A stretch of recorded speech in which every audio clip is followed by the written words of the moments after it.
ময়মনসিংহে শিক্ষার্থীদের উপর বহিরাগতদের হামলার প্রতিবাদে রেলপথ অবরোধ করে বিক্ষোভ চলছে। এতে বন্ধ হয়ে গেছে ঢাকা ময়মনসিংহ রুটের ট্রেন চলাচল। বিস্তারিত জানবো সুলতান মাহমুদ কনিক আমার সঙ্গে যুক্ত হয়েছেন। কনিক,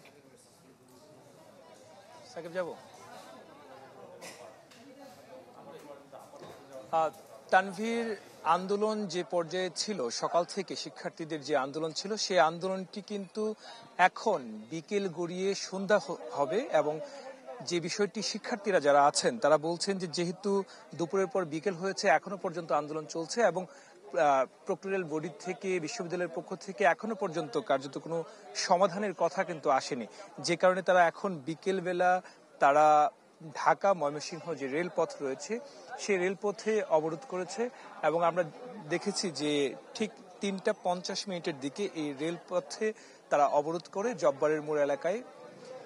এই রেলপথ অবরোধের ফলে যে বিষয়টি হয়েছে যে ঢাকা ময়মনসিংহ রেলপথে বেশ কয়েকটি জায়গায় ট্রেন আটকে রয়েছে। আমরা জানতে পেরেছি যে তিস্তা এবং আরো বেশ কয়েকটি ট্রেন বিভিন্ন স্টেশনে আটকা পড়েছে।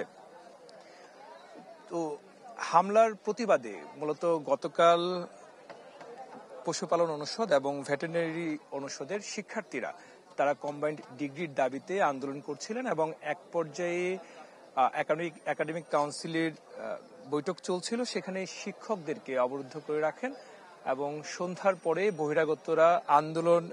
বহিরাগতরা হঠাৎই অতর্কিত হামলা চালায় এবং এই হঠাৎ হামলা চালানোর প্রেক্ষিতে বেশ কয়েকজন আহত হয় এবং পরপরই অনির্দিষ্টকালের জন্য বন্ধ ঘোষণা করা হয় এবং বন্ধ ঘোষণা করার পরে হল ছাড়ারও নির্দেশ দেওয়া হয়। তো তারই প্রেক্ষিতে এবং এই সবকিছু প্রত্যাহার সহ 6 দফা দাবিতে মূলত এখন আন্দোলন চালাচ্ছেন শিক্ষার্থীরা। তানভীর, জি অনেক ধন্যবাদ আপনাকে আমাদের সঙ্গে যুক্ত হওয়ার জন্য। দর্শক, ময়মনসিংহ থেকে জানাচ্ছিলেন সহকর্মী সুলতান মাহমুদ কনিক।